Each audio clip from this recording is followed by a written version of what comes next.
இயேசு கிறிஸ்துவின் இனிதான நாமத்தினாலே உங்கள் ஒவ்வொருவரையும் வாழ்த்தி, இந்த புதிய நாளிலும் தேவனுடைய ஜீவனுள்ள வார்த்தையின் மூலமாய் உங்களை சந்திப்பதில் நான் கர்த்தருக்குள் மகிழ்ச்சி அடைகின்றேன்.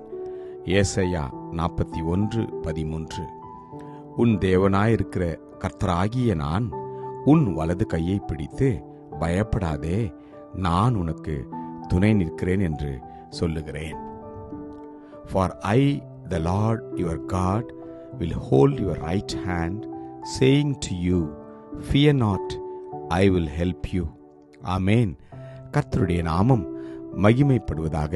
இந்த நாளிலே தேவன் நம்மை பார்த்து சொல்கிறார், எனக்கு பிரியமான தேவஜனமே, நான் உங்களுக்கு துணையாக இருக்கின்றேன். அவர் நம்முடைய துணையாளராக இருக்கின்றார். பரிசுத்த ஆவியாகிய தேற்றரவாளன் நம்முடைய துணையாளர் அவர்தான். உங்களையும் என்னையும் ஒவ்வொரு நிமிடமும், ஒவ்வொரு மணித்துளிகளும், ஒவ்வொரு வினாடியும் நம்மை பாதுகாத்து பராமரித்து வழி நடத்தி நம்மை போஷிக்கிறவரும் அவரேதான்.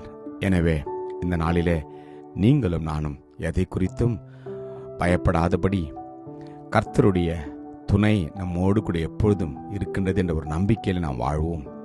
வேதம் சொல்வது போல, தேவரீர் நீரே என் துணையும் என்னை விடுவிக்கிறவருமாயிருக்கிறீர்.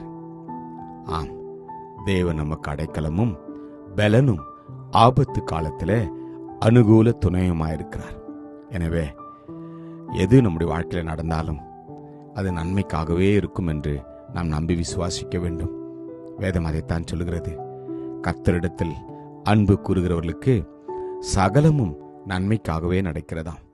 எனவே நல்லது நடந்தாலும், தீமைகள் நடந்தாலும், இழப்புகள் நடந்தாலும், வேதனையான காரியங்களை நாம் எதிர்கொண்டாலும், கர்த்தர் எல்லாவற்றையும் காண்கிறபடினால அவருடைய சித்தத்தின்படி நம்முடைய வாழ்க்கையில் எல்லாவற்றையும் அவர் நன்மைக்காகவே அனுமதிக்கிறார்.